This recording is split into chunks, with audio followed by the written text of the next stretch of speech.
नमस्कार my dear friend, मेरे प्यारे दोस्तों। In this video I am going to मैं इस वीडियो में आपको गयाना में सनातन धर्म कहानी वेस्टर्न हेमिस्फीयर के सबसे बड़ी हिंदू आबादी की अपने सांस्कृतिक धरोहर का नाम मान रखना कोई इनसे सीखे। पश्चिम में सूरीनाम, फिजी, त्रिनिडाद एंड टोबैको जैसे देशों में हिंदुओं की अच्छी संख्या उपस्थित है। आज भी इन देशों में हिंदू जनसंख्या अपनी परंपराओं से जुड़ी हुई है। श्रीमद् भागवत गीता, रामायण आदि का पठन पाठन हिंदू घरों में हो रहा है।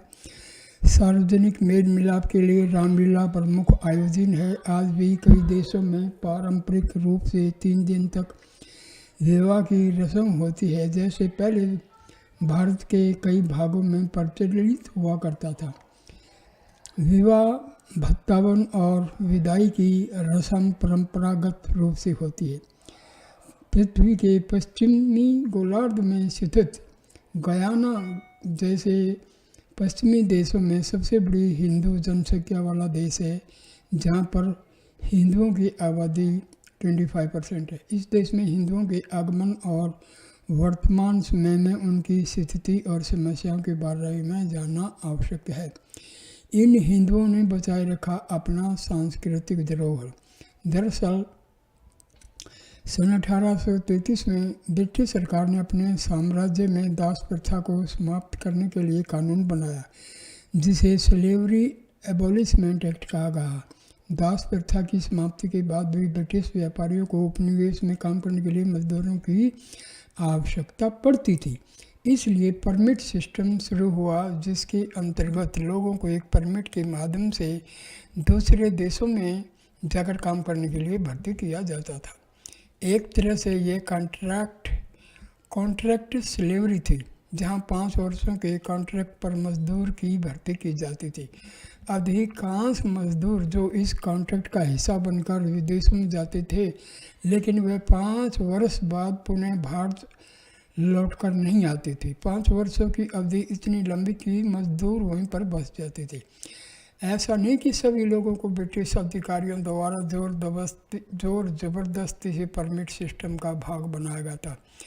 वस्तुतः भारत में गरीबी इतनी अधिक थी कि अधिकांश लोग इसे अवसर समझकर इस जाल में फंस जाते थे। महत्वपूर्ण यह है कि अपनी मातृभूमि छोड़कर विदेशों में जाकर बसने वाले इन हिंदुओं ने अपनी संस्कृति को नहीं छोड़ा। गयाना जैसे देशों में से बसे ये लोग रामायण और गीता को अपने साथ ले गए। उन्होंने गीता और रामायण की रचनाओं से यज्ञ आयोजित की, रामचरितमानस की चौपाइयों को गाकर मनोरंजन किया और किसी प्रकार से अपने सांस्कृतिक धरोहर को बचाए रखा। अपनी संस्कृति को बचाने की लड़ाई कितनी दुखदायी और जीवट वाली थी, इसका उदाहरण त्रिनिदाद और टोबैगो में स्थित समुद्र का मंदिर है।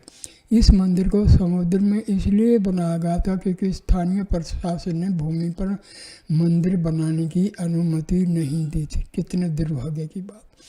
गयाना में तेजी से घट रही हिंदू आबादी। वस्तुतः उन सभी देशों में जहां भारतीयों को ले जाया गया था, ब्रिटिश सरकार की योजना हिंदुओं को क्रिश्चियन बनाने की थी।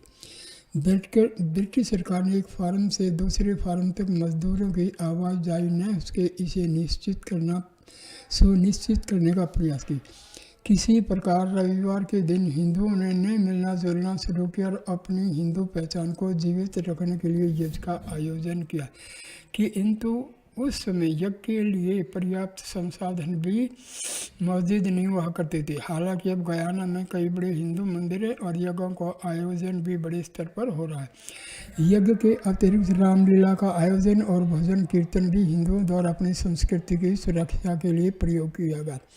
वर्तमान समय में गयाना की हिंदू जनसंख्या तेजी से घट रही है। 1991 में हिंदू जनसंख्या 35% थी, जो 2012 में घटकर 24.8% रह गई। एक महत्वपूर्ण एक महत्वपूर्ण समस्या यह भी है कि हिंदुओं की सबसे बड़ी आबादी वाले भारत द्वारा इस ओर कभी ध्यान नहीं दिया गया।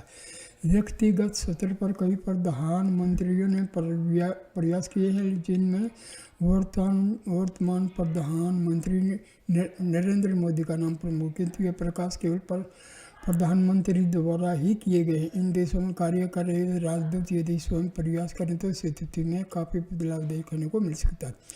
भारतीय विदेश मंत्रालय को उठाना चाहिए कदम। गौरतलब है कि जिस प्रकार मुस्लिम देश अन्य देशों में मजबूत अपने लोगों को एकजुट करने के लिए दूतावास का केंद्र बनाकर प्रयास करते हैं, उस प्रकार कोई कार्य भारतीय दूतावासों द्वारा नहीं हो रहा। नीदरलैंड में प्राध्यापक प्रोफेसर मोहन कांत गौतम, जिन्होंने सूरीनाम और नीदरलैंड के हिंदुओं को जोड़ने के लिए बहुत कार्य किए, वो बताते हैं कि भारतीय विदेश मंत्रालय को विदेश सेवा इंडियन फॉरेन सर्विस में एक संस्कृति का निर्माण करना होगा। साथ ही भारतीय दूतावासों में कार्य कर रहे हर कर्मचारी तथा नियुक्त हर राजदूत को उन देशों में मौजूद हिंदू संगठनों और हिंदुओं से मेल मिलाप करना होगा। उनकी समस्याओं को समझकर उनका समाधान करना होगा। यह बात कि गयाना में हिंदूवादी घटना सब दिखाती है। भारत के प्रशासनिक अधिकारी और भारत का थिंक टैंक विदेश में बसे हिंदू जो आज भी अपनी परंपराओं से जुड़े उन्हें लेकर कितनी चिंतित हैं। धन्यवाद मेरे दोस्तों ये वीडियो देखने के लिए। कृपा करके इस वीडियो को लाइक करना, कमेंट करना और शेयर करना और चैनल को सब्सक्राइब करना। Thank you my dear friends. नमस्कार दोस्तों, नमस्कार। 636